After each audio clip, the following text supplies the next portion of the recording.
I've learned, being a manager of a business on Main Street, how vital it is to have visitors to our town. And certainly there are many people in Brattleboro who are aware of what a unique and wonderful place Brattleboro is. But it's also sort of heartwarming to hear visitors here who say, this is amazing. I can't believe there's so many unique and independent shops on Main Street. There are a lot of intangibles in Brattleboro that draw people. You know, the fact that there is a diverse selection of retail shops is an attraction, certainly for tourists and visitors. But it's really, you know, the fact that we have a community that has really some impressive qualities when you judge us by just the size of our population. The number of art galleries or just events in terms of maybe musical events or talks. I mean, there's tremendous talks and speakers who come to the library. My former boss, Ken Burns, I guess, filled up the latches recently.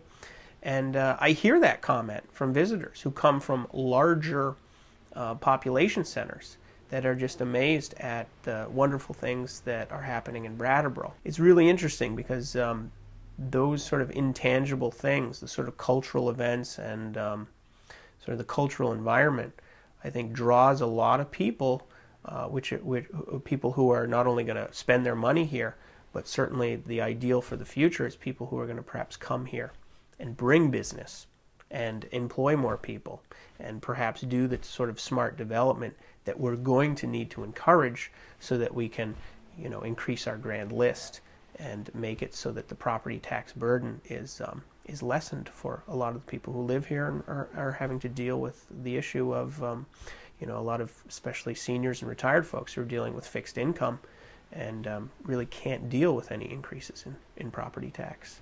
We have a grand list that hasn't changed in a while, and like I say, we have an increasing property tax burden.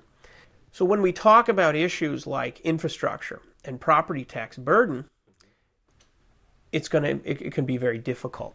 You know, where do you find the money to do the improvements now?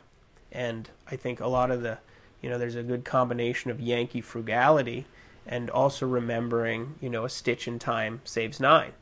That if it's important to spend money now, and perhaps more money than some people would care to, it will be realized down the road in savings later on. And one idea I would really like to explore is to look at revenue sources beyond property tax.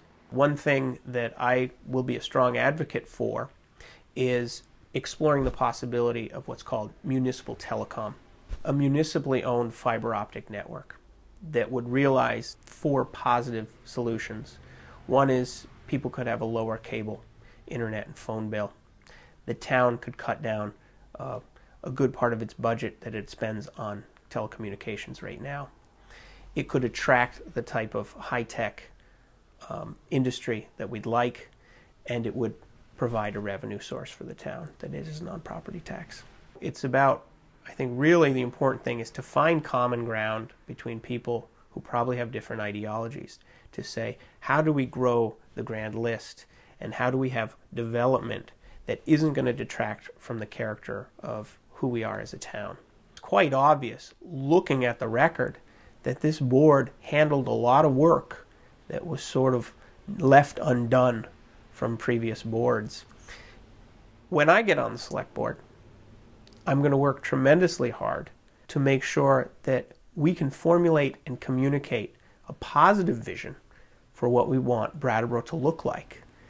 My goals as a select board member is to put aside my own personal feelings, to listen as best I can to other people's thoughts and concerns, and then to make a decision which I feel will be in the best interests of the town.